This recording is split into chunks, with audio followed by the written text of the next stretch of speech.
Smart Invest vous est présenté par eToro, la force du trading social.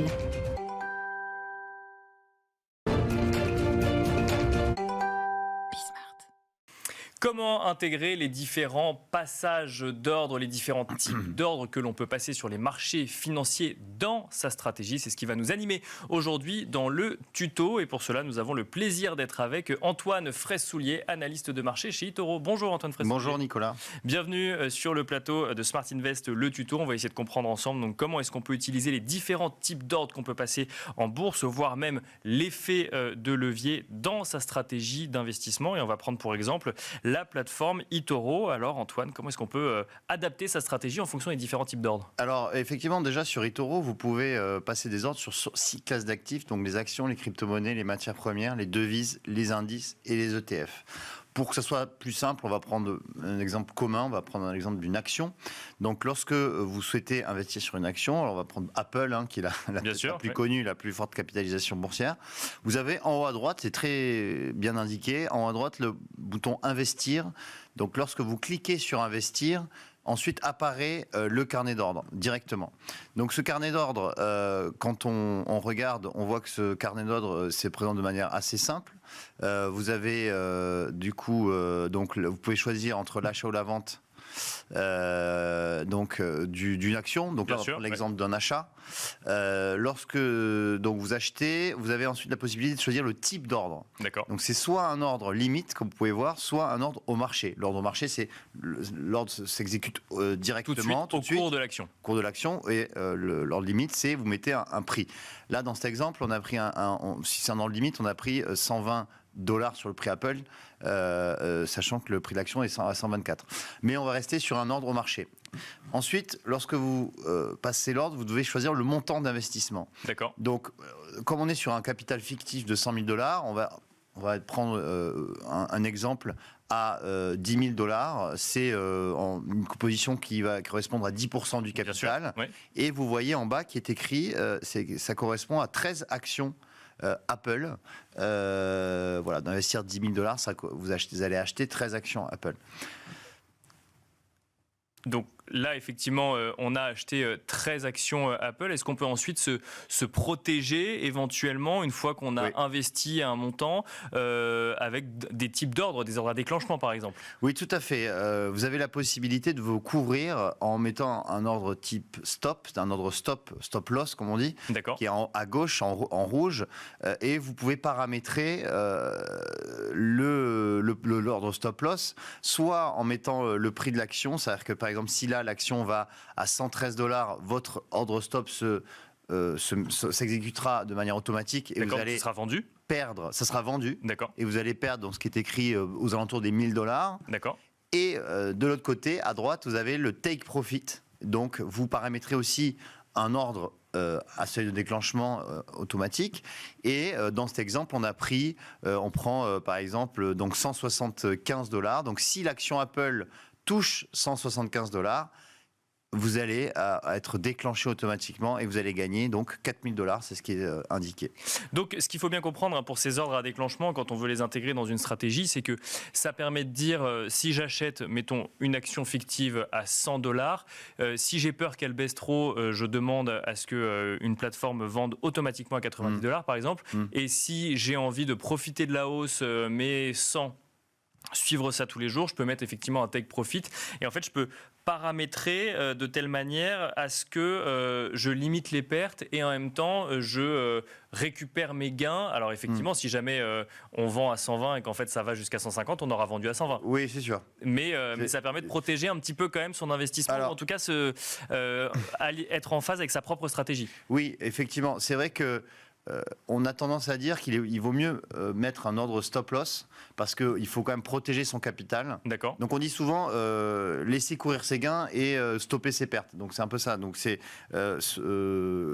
stopper, si ça ne va pas dans le bon sens, avoir un niveau où l'ordre est stoppé. Ok, on va perdre de l'argent, mais on perd moins que si on avait laissé par exemple courir la position. Et de l'autre côté, le take profit. Alors le take profit, C'est-à-dire que si on a une position, on a une optique très long terme, il vaut mieux ne pas mettre de take profit et laisser la position courir sur 1, 2, 3 ans si on pense que ça va monter.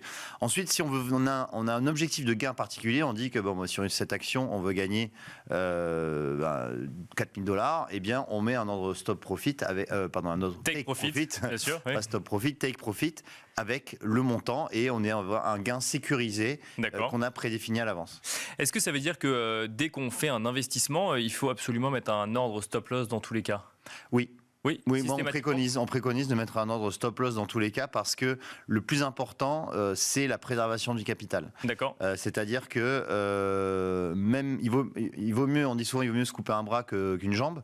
Et bien là, c'est le cas. C'est-à-dire que il vaut mieux perdre 10% de son capital que la totalité de son capital ou que 40-50%. C'est pour ça que il est nécessaire de mettre un stop loss sur chaque position que vous prenez. Alors, je continue sur ce stop loss, mais c'est vrai que on entend parfois, effectivement, enfin, on pourrait objecter que, effectivement, le cours d'une action peut varier à la baisse comme à la hausse et passer par une phase de creux avant de remonter. Là, du coup, on bénéficierait pas de la hausse future avec un stop loss. Comment est-ce qu'on... Donc, ça dépend un petit peu de la stratégie ou l'horizon de placement ou pas du tout? Non, alors, c'est vrai que il est possible de se faire stopper juste dans une phase de pullback ou de repli de marché et ensuite ça pourrait repartir dans l'autre sens. L'idée c'est que donc il faut bien paramétrer son stop loss. Voilà, il faut bien paramétrer son stop loss, jamais le mettre trop près de son prix d'ouverture, puisqu'effectivement là on peut se faire stopper, mais en fait mettre à un niveau où la position, c'est-à-dire la tendance se retournerait. C'est-à-dire qu'à un moment donné, si ce niveau est atteint, ça veut dire que la tendance a changé d'orientation, elle est devenue baissière et que le cours pourrait aller beaucoup plus bas. Mais effectivement, c'est jamais une science exacte. Bien sûr. Voilà. Après, c'est un avis personnel. Moi, je préconise quand même de mettre un stop loss. Par expérience, il vaut mieux parce que souvent ça peut arriver qu'une position vraiment se termine mal et qu'ensuite on est comment dire, qu'on le découvre un petit peu tard. Voilà, on le découvre un petit peu trop tard. Voilà. Il y a alors c'est pas vraiment un passage d'ordre, mais il y a également une autre typologie d'actions qu'on peut utiliser quand on investit. Alors il faut faire attention parce que quand il y a des promesses de gains, il y a des promesses de risque aussi, ou en tout cas un risque plus élevé, c'est l'effet de levier. Alors il y a une vidéo qu'on va avoir dans un instant pour détailler un petit peu la façon de faire. Avant de regarder cette vidéo, est-ce que vous pouvez nous rappeler ce que c'est que l'effet de levier, Antoine Fresne-Soulier ? L'effet de levier, c'est un mécanisme qui va permettre de multiplier votre exposition de départ. Alors, on va prendre un exemple. Imaginons que vous investissez 1 000 euros. Si vous prenez un effet de levier de 2, vous allez en fait avoir une exposition au marché à 2 000 euros, mais sur votre capital ne seront prélevés que 1 000 euros. C'est comme si fictivement on vous prêtait ces autres 1 000. D'accord. C'est ça l'effet de levier, c'est-à-dire que vous allez multiplier votre position. Alors sur les actions, l'effet de levier s'arrête à 5. Ça c'est depuis 2018 parce qu'avant on pouvait aller beaucoup plus loin. On a vu qu'il y a eu des excès, donc l'ESMA qui est le gendarme de la bourse européen a obligé les brokers à mettre un effet de levier 5 maximum pour les actions. Donc c'est pour ça que c'est un effet multiplicateur mais qui est pas non plus extraordinaire. On peut aller sur les devises par exemple, pour aller sur des effets de levier à 30 par exemple. D'accord, ah oui, c'est que sur les actions où on est limité à 5. Voilà. Et alors, qu'est-ce que ça veut dire quand on est, par exemple, on met 1 000 euros de son capital, on est exposé à hauteur de 2 000 euros. Qu'est-ce qui se passe quand les 2 000 euros deviennent 1 000 euros ? Les 1 000 euros de capital deviennent 500 ou ils tombent à zéro ? Alors, non. Alors, effectivement, les 1 000 euros du capital restent à 1 000. C'est-à-dire qu'ensuite, si la position va dans le mauvais sens, vous ne pourrez pas perdre 2 000 euros. Vous pourrez perdre au maximum les 1 000 euros. D'accord. Voilà. Mais en revanche, si ça va dans le bon sens, vous allez doubler votre gain finalement. Voilà, donc vous doublez votre gain, mais vous doublez aussi votre perte, mais avec une limite du capital engagé. Et comme je vous l'ai dit dans l'exemple, c'est 1 000 euros le capital engagé. C'est ça, c'est qu'effectivement, quand on... Je rappelle quand même les risques, c'est qu'en fait, on prend une position sur un investissement, il y a un risque, on met un effet de levier de 2, on double le risque. Exactement, voilà. Exactement. Mais on double potentiellement la promesse de gain, en tout cas l'espérance de gain. L'espérance de gain, oui, vous la doublez, et comme le potentiel de perte. Concrètement, comment on met en place un effet de levier? On a une vidéo qui nous le montre, Antoine Fressou. Oui, alors j'ai pris l'exemple là sur LVMH. Donc on part sur aussi donc un ordre au marché avec on reste sur le même montant à 10 000. Donc là c'est des dollars en l'occurrence. Et ensuite, vous avez donc là, on voit que c'est une position donc avec qui correspond donc à une exposition à 10% du capital. Et ensuite, vous choisissez donc bon là, on prend le stop et aussi on met un take profit. Et ensuite, lorsqu'on a paramétré le stop loss et le take profit, on choisit l'effet de levier. Donc vous cliquez au milieu, vous allez voir, vous avez donc le clic du milieu avec le choix d'effet de levier. C'est voilà, donc vous avez le choix x1, donc ça c'est la position actuelle, soit le x2, donc on en parlait tout à l'heure. Donc là, si vous cliquez x2, vous allez voir que vous doublez donc le nombre d'actions que vous achetez, mais aussi à droite, vous voyez l'exposition, elle est à elle n'est plus à 10 000, mais elle est à 20 000. D'accord, je comprends. Ouais. Voilà, donc vous achetez le double d'action, vous avez une exposition à 20 000, mais également vos stop profit et vos stop loss et take profit sont doublés. Bien sûr. Voilà, et à 5, à x5, c'est x5 par rapport. Donc vous avez une exposition à 50 000 $.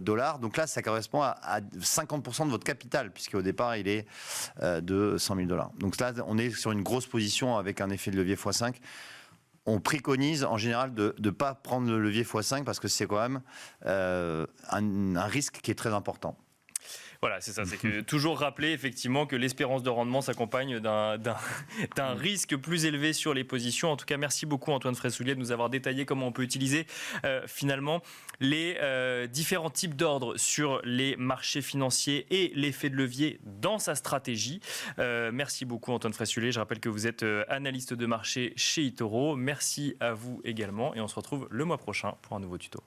Smart Invest vous a été présenté par eToro, la force du trading social.